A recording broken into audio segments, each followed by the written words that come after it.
So in my previous video, I talked about where stocks are from and what do stocks represent. So from the user perspective, right?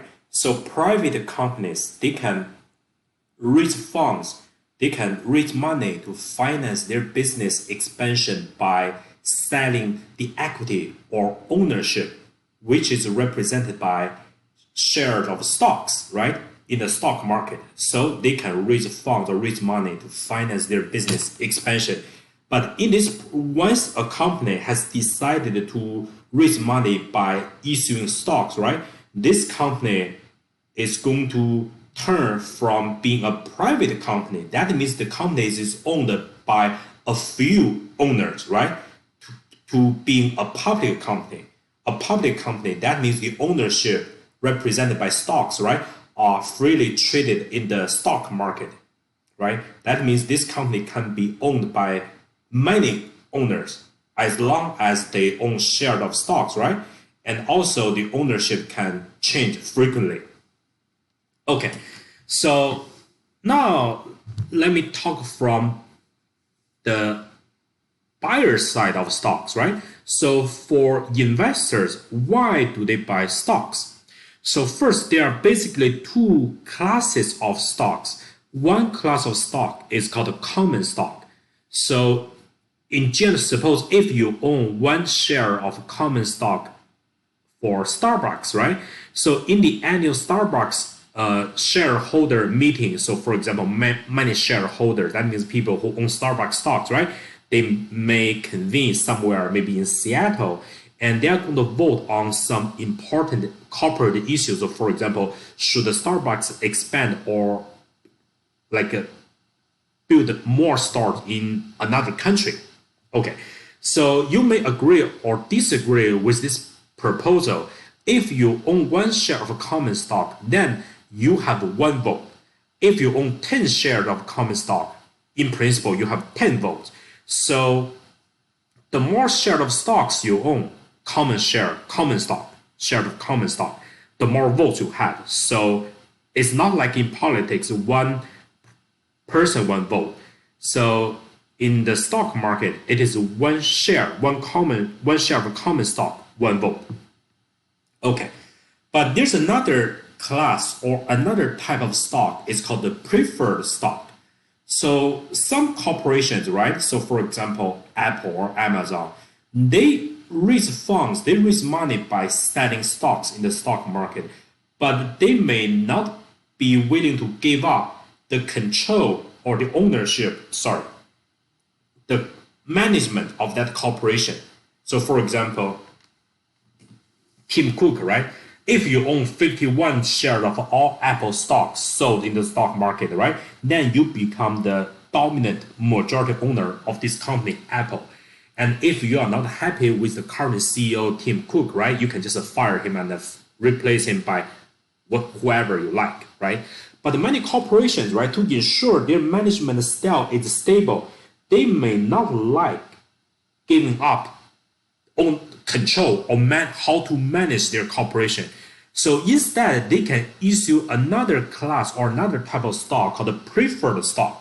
So if you own one share of preferred stock, right? So in general, you don't have voting right. So that means you cannot vote on important corporate issues, whether or not this corporation is going to expand into another country. So you give up your voting rights, but in exchange, this corporation is going to promise you a better or more benefits for preferred stock owners. So for example, if this corporation is making money, right? If a company, if a public company is making money, and this company decides to redistribute those profits back to stock owners, right? This is called a dividend.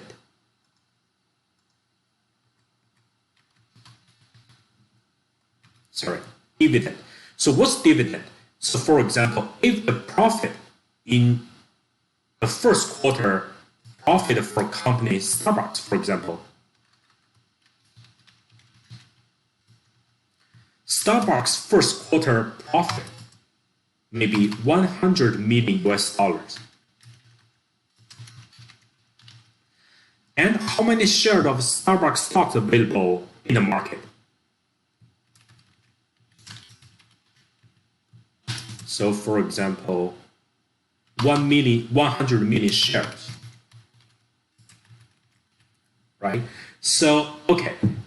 Now, if the CEO of Starbucks, right, decides to allocate the total profits, $100 million earned by Starbucks in the first quarter of the year 2020, right, back to all stock owners. So that means for each share of Starbucks stocks, you are going to receive how much money as dividend?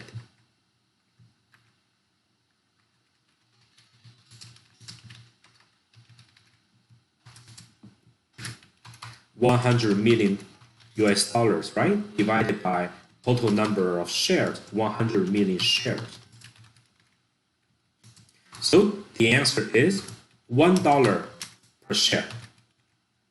Okay, so if this company, Starbucks, right, is making money, if you own one share of Starbucks stocks, by the end of the first quarter, right, you check your broker account balance, right, you're going to receive $1 so-called dividend payment by holding or owning Starbucks stocks for one share.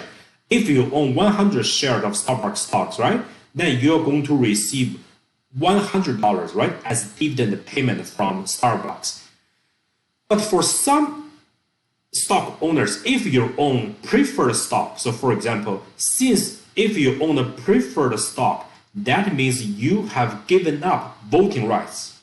That means you cannot vote on important issues associated with this particular company, for example, Starbucks, right?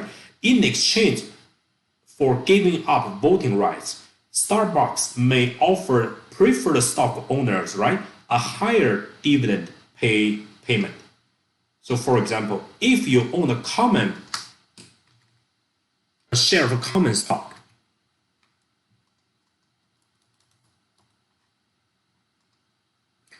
dividend per share of common stock,